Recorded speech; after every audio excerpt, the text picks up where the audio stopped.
Aqui, na TV Web Mário Lincoln do Brasil, o que você ouve, pensa e fala, vê aqui.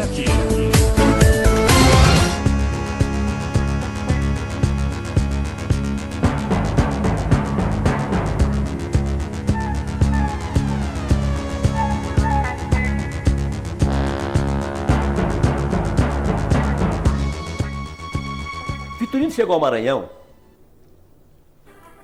em 1933 e chegou junto com Martins de Almeida, que havia sido nomeado interventor do Maranhão pelo Getúlio Vargas. Quando Martins de Almeida retornou, deixou Vitorino. E Vitorino então implantou no Maranhão uma oligarquia e ele era o grande manda-chuva dessa oligarquia. Com a força política que detinha, até pelo prestígio que tinha a nível nacional, Vitorino enfrentou uma grande oposição no Maranhão, general Lino Machado. Em 1947, Lino era forte, ganharia a eleição de Vitorino. Vitorino lança Sebastião Acha da Silva candidato ao governo do Maranhão. Ninguém tiraria a vitória de Lino, porque houve uma coligação de todas as forças políticas do Maranhão para enfrentar Vitorino, principalmente Genésio Rego e Alarico Pacheco. Ocorre que Vitorino minou o campo de Lino Machado. Genésio e Alarico romperam com Lino Machado. Um saiu candidato ao governo, dividindo as oposições, e o outro apoiou a candidatura de Públio de Melo, que era desembargador. Enfraquecidas as oposições, Vitorino fortaleceu o seu candidato, que era Sebastião Acha da Silva. Mas Vitorino teria que perder um dia. Houve eleição logo depois, que resultou na vitória discutida de Eugênio Barros e que acabou com o resultado na greve de 51. E Eugênio Barros acabou assumindo. Nesse intervalo de assume e não assume, vários fatos ocorreram. Inclusive a revolta do capitão Godin, que queria tomar o governo do Estado, e acabou essa revolta sendo sufocada pelas forças governistas. Como ganhar então de Vitorino? O nome preparado para ganhar de Vitorino era Neiva Moreira. Vem a Revolução e o Neiva é cassado. Cassado não podia disputar as eleições. O que é que acontece? Buscou-se novas lideranças. Surge então o nome de José Sarney. José Sarney, dizem que José Sarney foi eleito pela força militar que havia assumido o poder. Não discuto isto porque realmente José Sarney teve apoio do regime militar para ganhar a eleição, que tinha como objetivo derrotar principalmente Renato Arce, que era muito mais chegado à esquerda. Mas o Sarney teve também apoio do grupo intelectual do Maranhão, os intelectuais se uniram em torno do Sarney, e também teve a força do Clodomir Millet, que acabou com a fraude eleitoral naquela eleição. Foi através de Clodomir Millet que se fez a revisão eleitoral. Então Sarney tinha uma estrada linda para caminhar. Ganhou as eleições com o grito de liberdade dos intelectuais.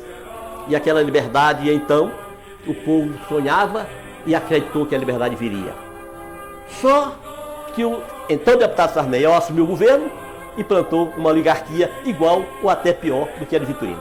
Tornou-se então o que todos chamam hoje do Coronel Sarney. De 66, quando ele assumiu o governo, até esta data, há realmente um domínio político, embora houvesse algumas transições no Palácio dos Leões, mas é o domínio político do Sarney do Maranhão. Esses fatos estão na história do Maranhão. Quem quiser é só pesquisar. Agora, há uma diferença muito grande entre se levantar fatos históricos e levantar-se fatos que não são reais para a história. Divulgou-se recentemente, e fez parte da minha última coluna, que a verdade do Maranhão estaria num livro que estaria sendo publicado e que iria fazer sucesso no Brasil inteiro. O nome do livro foi Honoráveis Bandidos. Era um livro bomba. Ia denunciar tanto a oligarquia do Sarney, como o mar de corrupção que hoje, lamentavelmente, algumas linhas políticas desse país mergulham. Eu fui ler o livro e fiz uma análise da minha coluna no portal do Mário Lincoln do Brasil. O livro, que é do jornalista Palmério Doria, apresenta vários erros. erros gravíssimos, inclusive invertendo a verdade histórica. Meus amigos do Maranhão e do Brasil, o livro é um documento histórico, é um arquivo para a história. Quem é historiador, quem é jornalista, quem é escritor, tem que ter, acima de tudo, a responsabilidade com os fatos da história.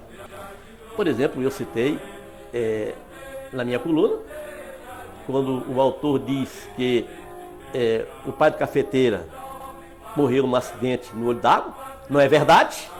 Quem morreu no acidente do Olho d'Água foi o ex-vereador Hilton Rodrigues, que já tinha sido nomeado para o Tribunal de Contas do Estado.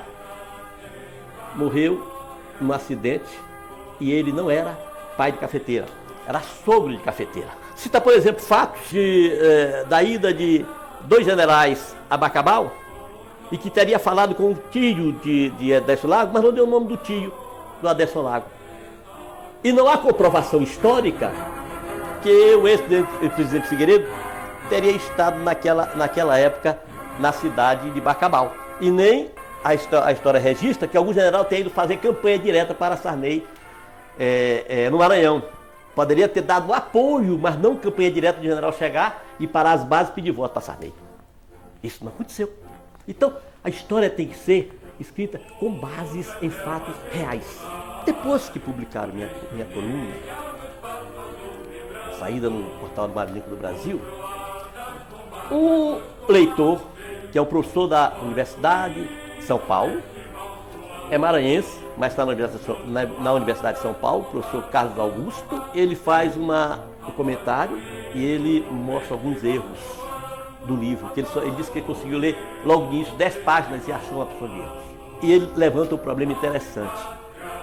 E eu não havia percebido esse problema, embora eu tivesse os 2 livros. Há anos eu comprei o livro Memórias das Trevas, que é sobre Antônio Carlos Magalhães. Memórias das Trevas, isso aqui, Memórias das Trevas.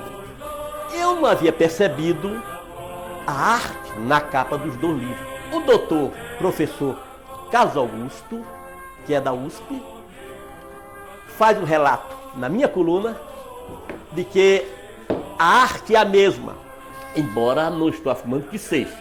Coincidência? Pode ter sido.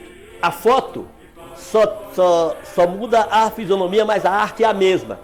O fundo é preto, a capa é quase a mesma. Houve um plágio, segundo o nosso comentarista, da própria capa do livro. Quem puder comparar os 2 livros vai verificar que a arte é quase a mesma. Eu quero pedir para o nosso jornalista Mário Lincoln, que eu fiz fazer esse esclarecimento, até para esclarecer de que história se faz com fatos reais, como eu citei agora a história do Maranhão, desde o tempo de Martins de Almeida, quando se plantou a primeira grande oligarquia no Maranhão. Tivemos outras anteriormente, e Vitorino Freire. Como Vitorino chegou ao Maranhão? Mas são fatos que estão na história. Eu não posso escrever um livro ou escrever uma coluna sem a certeza da veracidade dos fatos. Não conheço pessoalmente o jornalista Palmério Doria, não estou totalmente isentando algumas coisas que tem no livro. Há algumas versões do livro de denúncias graves de corrupção, mas todas essas denúncias já foram publicadas pela Folha de São Paulo, pelo Estado de São Paulo, na minha coluna. Se não houve uma cópia com a mesma redação, houve uma colocação do mesmo assunto que todo mundo já conhecia. Por isso é preciso ter cuidado com os nossos escritores. Não adianta ser um escritor que ainda quer se caracterizar como intelectual da pesquisa sem ter compromisso com a realidade dos fatos.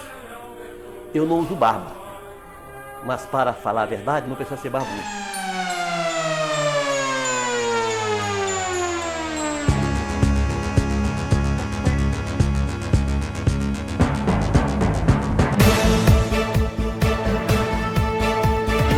Aqui, na TV Web Mário Lincoln do Brasil, o que você ouve, pensa e fala, vê aqui.